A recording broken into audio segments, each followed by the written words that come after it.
Hello everyone, my name is Ildefonso de la Cruz and I am the Principal Analyst at Omdia leading the research on critical communications.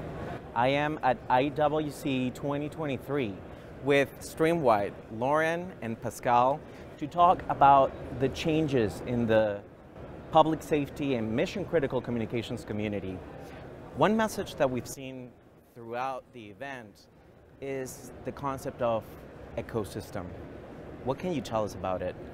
Well, the ecosystem has been maturing a lot these last years, and it has been due, among other things, to the fact that standards are getting more mature, and the standards are the key to interoperability, competition, fair competition, and we have more and more people who now are developing the standards.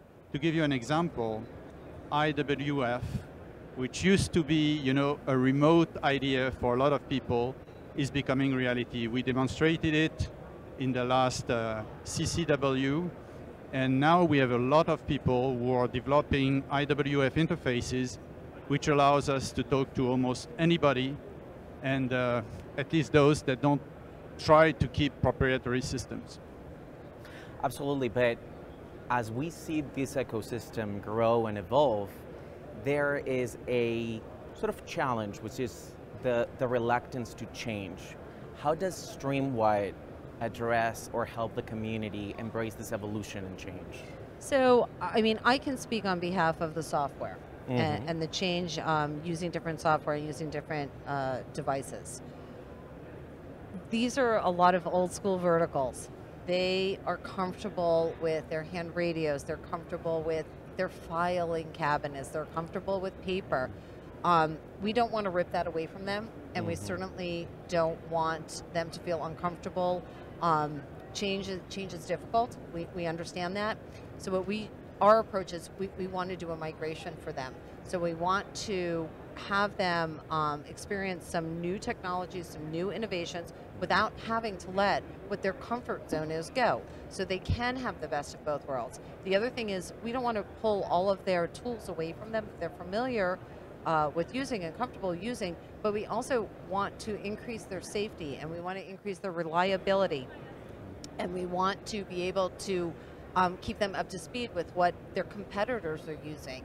So we need them to be able to evolve into using these innovative tools, these digital tools, and help them with their digital transformation when it comes to software and when it comes to the devices that they use. But we want to do it at their pace. So we're flexible. We don't pull their tools away from them and give them new ones. We let them play with their old ones, and then we also provide some new ones. We give them that time to get acclimated.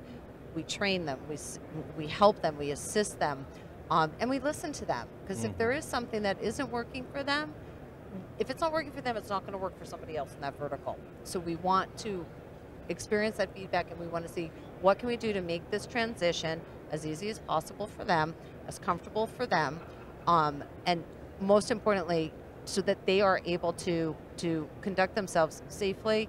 They could rely upon the new innovations and the new tools, and they could keep up with the competition. Absolutely.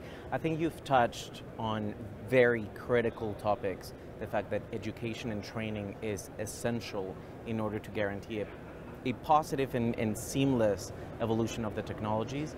And also, I wanted to ask you, the idea of this evolution and these enhancements to the way they work, they go beyond public safety.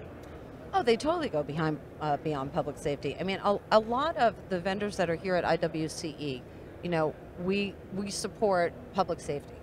However, everything that we create, that we build, that we make, that we sell, that we offer, it expands across logistics, manufacturing, utilities, especially when it comes to mission critical communications, business critical communications.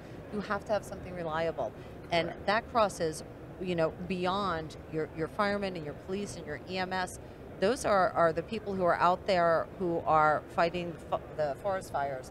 They are the utility people. I mean, with all of the tornadoes that have happened this season and the fires, we need to be able to supply these people with the same tools that we rely on for our public safety folk.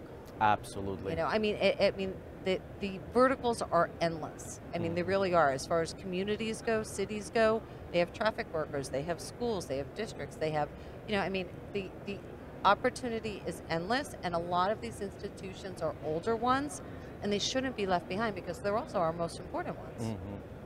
So I think to summarize, I think what we'll see is the enhancements of the technology will have a positive impact not only on our public safety community, but also in our business critical community, all under the umbrella of standards. Well, under the umbrella of standards, and as Pascal had mentioned to your question, the ecosystem. These vendors we're not here on our own. It takes a village, and it takes an eco-village too. There's an evolution of, a lot of companies and verticals investigating into private LTE. Okay. Correct. So when they do that, they have customers who say, well, I don't know the first place to begin. I don't know what else I'll need. So we're rallying together under an umbrella of an ecosystem to be able to help the same customer each step along the way. Absolutely. So we're supporting each other, and in the end, to support the customer. That support is what makes this a great community. Thank you very much. Thank you.